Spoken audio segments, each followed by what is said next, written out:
Bonjour à tous. Aujourd'hui, nous allons regarder comment mettre à jour le niveau de firmware de PowerVM sur un, en l'occurrence, Power 9. Donc vous prenez l'option clic droit sur le système, vous prenez l'option mise à jour, modification du microcode sous licence, et vous avez le choix entre pour l'édition en cours ou vers une nouvelle édition. Pour l'édition en cours, c'est ce qui a de plus de chances de ne pas vous arrêter votre système. Je lance un assistant, on va aller chercher ça sur le site web d'IBM. Il me dit qu'actuellement le microcode n'est pas endommagé, c'est toujours une bonne nouvelle, et on lance l'assistant. Voilà. Il a trouvé une version 2 niveaux supérieurs, donc il me propose éventuellement de changer de version, mais je me répète, changer de version c'est en général un arrêt physique de la machine, et encore faut-il que cette version soit compatible avec le, le hard, hein. Donc nous c'est un 41A, alors IBM vient de sortir des modèles G, et il y a probablement des versions de firmware spécifiques modèle G, donc je vais poursuivre uniquement la mise à jour, hein. Voilà, et donc là je suis dans l'assistant, et il me dit toutes les mises à jour sont simultanées, ce qui est une très bonne nouvelle, ça veut dire que je ne suis pas obligé d'arrêter mes partitions. Je dois accepter le contrat de licence, vous connaissez le principe. Hop, donc ça, voilà le serveur, hein, pour lequel je vais faire la mise à jour. Je peux afficher les niveaux. Donc là, je suis aujourd'hui au niveau 0.30.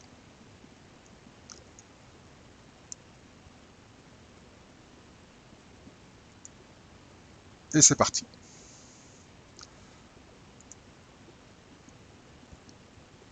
Voilà, donc les fichiers sont zippés, donc c'est du rare, je crois. Bon, bref, il décompresse le fichier, ce qui va prendre un certain temps. Vous avez vu qu'il prévoit une demi-heure pour faire la mise à jour. J'ai donc déjà fait des pauses avant qu'il se connecte sur le serveur web. Je vais en faire une ici le temps qu'il décompresse. Voilà, il a décompressé. Donc là, il fait l'écriture des fichiers de mise à jour. Donc c'est-à-dire qu'il écrit physiquement sur le FSP.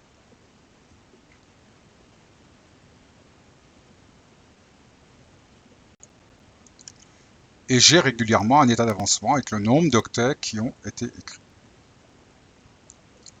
Derrière, je vous montre, il y a des partitions, notamment des partitions actives. Elles sont encore 3. J'avais arrêté les partitions qui ne me servaient à rien au cas où. Et vous allez voir que ces partitions ne tombent pas pendant la mise à jour.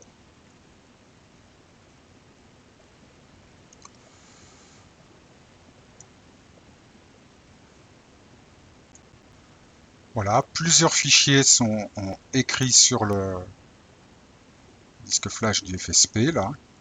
Et voyons, on change de fichier assez régulièrement. On en est pour l'instant rendu à 5 minutes. Voilà, ça avance, ça avance. Petit détail, la version de firmware en question que nous installons correspond à un incident que nous avions ouvert chez IBM, où on m'indique qu'effectivement VL 930_068 ou plus corrigerait le problème sur des problèmes de bus. Et on peut effectivement aller voir la totalité de la description de ce firmware. Donc maintenant on est rendu au niveau 101, normalement c'est celui qu'il devrait m'afficher avec effectivement tous les problèmes rencontrés.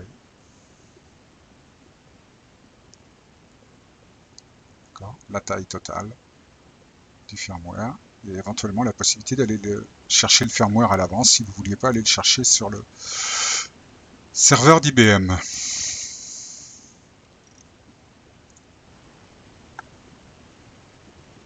Hein, et on vous réexplique ici comment installer le firmware.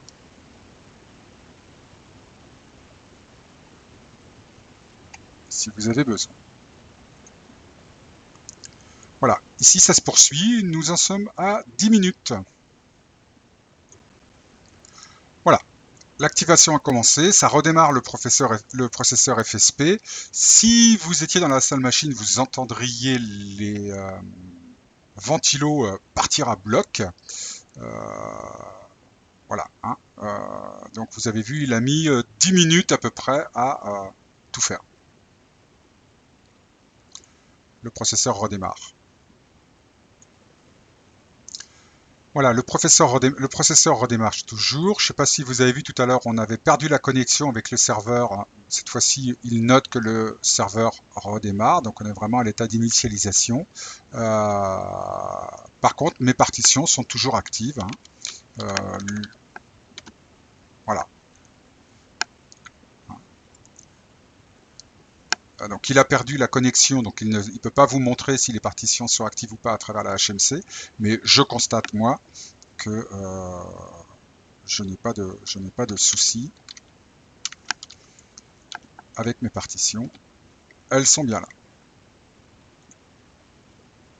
Voilà, ça redémarre toujours. Vous avez vu que le redémarrage initial était à 12 minutes, là on est à 16 minutes.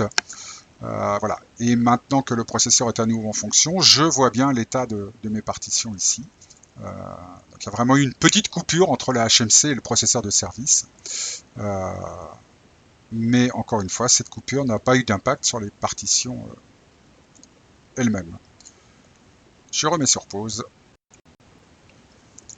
Voilà, j'ai pris une console sur la partition principale chez moi qui a accès au firmware. Donc la commande DSP firmware STS, hein, status, m'affiche le niveau de firmware et je vois bien qu'aujourd'hui je suis en 930_116.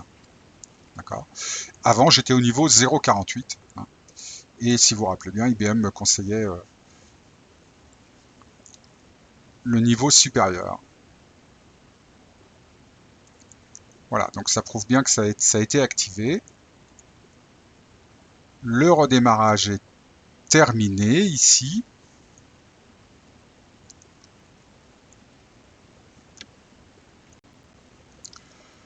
Voilà, il est en train d'activer les mises à jour.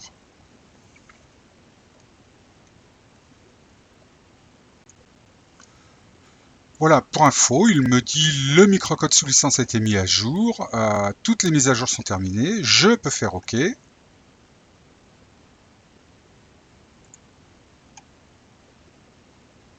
Voilà, et là maintenant je peux afficher les informations système et retrouver ici ce que me disait le DSP firmware status. Pour terminer cette vidéo, un site que je vous conseille, developer.ibm.com, Technologies, Systems, Tutorial, AU, Power System Firmware Update, qui vous expliquera tout ce qu'on vient de faire sur la mise à jour du FSP avec un certain nombre de petites astuces possibles. Je vous laisse 3 secondes regarder l'URL là-haut. AU-power-systems-firmware-upgrade. Voilà, mon système est à jour, je suis content et je vais pouvoir clore cette vidéo. Bonne journée!